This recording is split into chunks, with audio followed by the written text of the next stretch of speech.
Hi friends, welcome to ഷമീസ് kitchen. എല്ലാവർക്കും സുഖമാണല്ലോ.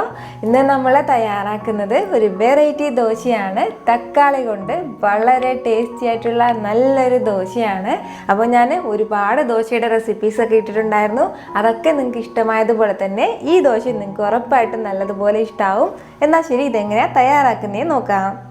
നമ്മുടെ ഈ തക്കാളി ദോശ തയ്യാറാക്കാൻ വേണ്ടിയിട്ട് നമുക്ക് മെയിനായിട്ട് വേണ്ട ഇൻഗ്രീഡിയൻസ് ഇതൊക്കെയാണ്.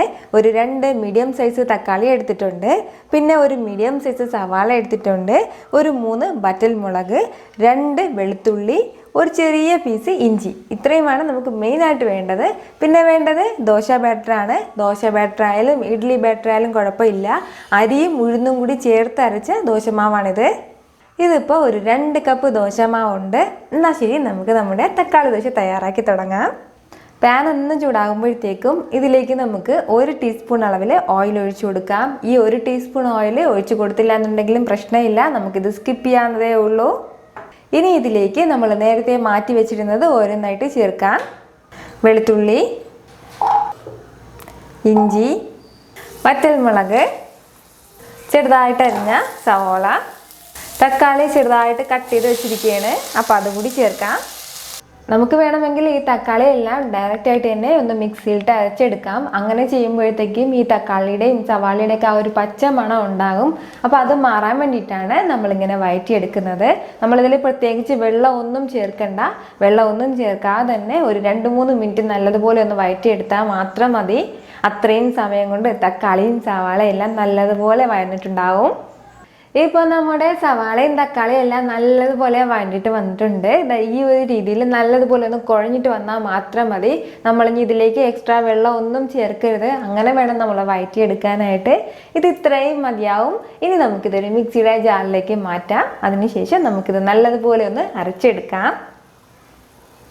ഞാനിതിപ്പോൾ മിക്സിയുടെ ജാറിലേക്ക് മാറ്റിയിട്ടുണ്ട്. ഇനി നമുക്കിത് നല്ലതുപോലെ ഫൈനായിട്ടൊന്ന് അരച്ചെടുക്കണം. അപ്പോൾ നമ്മൾ ഫൈനായിട്ട് അരച്ചെടുക്കാൻ പറ്റിയില്ല എന്നുണ്ടെങ്കിൽ ഒരാളിപ്പം ദോശമാവ് കൂടി ഒഴിച്ചു കൊടുത്തിട്ട് നല്ല ഫൈനായിട്ടൊന്ന് അരച്ചെടുക്കാം. അതല്ലാതെ നമ്മൾ വെള്ളം ചേർത്തിട്ട് നല്ലതുപോലെ അരച്ചെടുക്കാൻ വേണ്ടിയിട്ട് നിൽക്കരുത്. എന്നാൽ ശരി, ഞാനിത് അരച്ചെടുത്തിട്ട് വരാം. ഞാനിതിപ്പോൾ നല്ല ഫൈനായിട്ട് അരച്ചെടുത്തിട്ടുണ്ട്. ഇത് ഇത്രയും മതിയാവും. ഒരല്പം പോലും വെള്ളം ചേർക്കാതെയാണ് ഞാൻ അരച്ചെടുത്തിട്ടുള്ളത്. ഇനി നമുക്കിത് നമ്മുടെ ദോശ ബാറ്ററിലേക്ക് ചേർത്ത് കൊടുക്കാം. ഞാൻ ഇതുവരെയും ഇതിലേക്ക് ഉപ്പ് ചേർത്തിട്ടില്ലായിരുന്നു. അപ്പോൾ ഇതിലേക്ക് ആവശ്യത്തിനുള്ള ഉപ്പ് കൂടി ചേർത്ത് കൊടുത്തിട്ട് നമ്മുടെ ദോശ ബാറ്ററിൻ്റെ കണക്കിൽ നമുക്കിത് നല്ലതുപോലെ ഒന്ന് മിക്സ് ചെയ്തെടുക്കാം. അപ്പോൾ ഇതിലേക്ക് ഇനി വെള്ളം ആവശ്യമുണ്ടെന്നുണ്ടെങ്കിൽ വെള്ളം അതും കൂടെ ചേർത്തിട്ട് വേണം നമ്മൾ മിക്സ് ചെയ്തെടുക്കാൻ വേണ്ടിയിട്ട്. നമ്മൾ എങ്ങനെയാണോ ദോശ തയ്യാറാക്കാൻ വേണ്ടിയിട്ട് ബാറ്റർ തയ്യാറാക്കുന്നത് അതുപോലെ തന്നെ നല്ലതുപോലെ ഒന്ന് മിക്സ് ചെയ്തെടുക്കണം. നമ്മുടെ ദോശ ബാറ്റർ ഇപ്പം നല്ലതുപോലെ റെഡിയായിട്ട് വന്നിട്ടുണ്ട്. എന്നാൽ ശരി, നമുക്കിനി ദോശ തയ്യാറാക്കിയെടുക്കാം. ഇനി നമുക്ക് നല്ല ചൂട് ദോശക്കല്ലിലേക്ക് നമ്മുടെ മാവ് ഒഴിച്ചു കൊടുക്കാം. നമ്മൾ എങ്ങനെയാണ് ദോശ ചുട്ടെടുക്കുന്നത് അതുപോലെ തന്നെ നമ്മൾ ദോശ തയ്യാറാക്കിയാൽ മതിയാവും. തിരിച്ചും മറിച്ചു വിട്ടാണ് നമ്മൾ ദോശ തയ്യാറാക്കുന്നതെങ്കിൽ അത് മതിയാവും. അതല്ല വൺ സൈഡ് ആണെങ്കിൽ അതും നല്ലതാണ്. വളരെ ടേസ്റ്റി ആയിട്ടുള്ള നല്ലൊരു ക്രിസ്പി ആയിട്ടുള്ള ദോശയാണിത്. ഇതുവരെയും ഇതുപോലെ ദോശ തയ്യാറാക്കിയിട്ടില്ലെങ്കിൽ ഉറപ്പായിട്ട് നിങ്ങൾ ട്രൈ ചെയ്ത് നോക്കണം. നിങ്ങൾക്കിത് നല്ലതുപോലെ ഇഷ്ടമാവും. ഇതിൻ്റെ ബെസ്റ്റ് കോമ്പിനേഷനായിട്ട് എനിക്ക് തോന്നിയിട്ടുള്ളത് സാമ്പാറാണ്. അപ്പോൾ നമ്മൾ പച്ചക്കറിയൊക്കെ ഇട്ട് വെക്കുന്ന ആ സാമ്പാറായാലും അതല്ലാന്നുണ്ടെങ്കിൽ പരിപ്പും കൊച്ചുള്ളിയും മാത്രം ഇട്ട് വെക്കില്ലേ, ആ സാമ്പാറായാലും മതിയാവും. അപ്പോൾ ഈ 2 റെസിപ്പിയും ഞാൻ മുമ്പ് അപ്ലോഡ് ചെയ്തിട്ടുണ്ടായിരുന്നു. അപ്പോൾ അത് കണ്ടിട്ടില്ലാത്തവരൊന്ന് കണ്ടേക്കണം. അതിൻ്റെ ലിങ്ക് ഞാൻ ഡിസ്ക്രിപ്ഷൻ ബോക്സിൽ കൊടുത്തിട്ടുണ്ട്. വളരെ പെട്ടെന്ന് സിമ്പിളായിട്ട് തയ്യാറാക്കാൻ പറ്റുന്ന നല്ലൊരു തക്കാളി ദോശയാണിത്. ഇതിൽ ചേർത്ത എല്ലാ ഇൻഗ്രീഡിയൻസും നമ്മുടെ വീട്ടിൽ എപ്പോഴും ഉള്ളതാണ്. അപ്പോൾ ഉറപ്പായിട്ട് ഇതൊന്ന് ട്രൈ ചെയ്ത് നോക്കൂ. നിങ്ങൾക്കിത് നല്ലതുപോലെ ഇഷ്ടമാവും.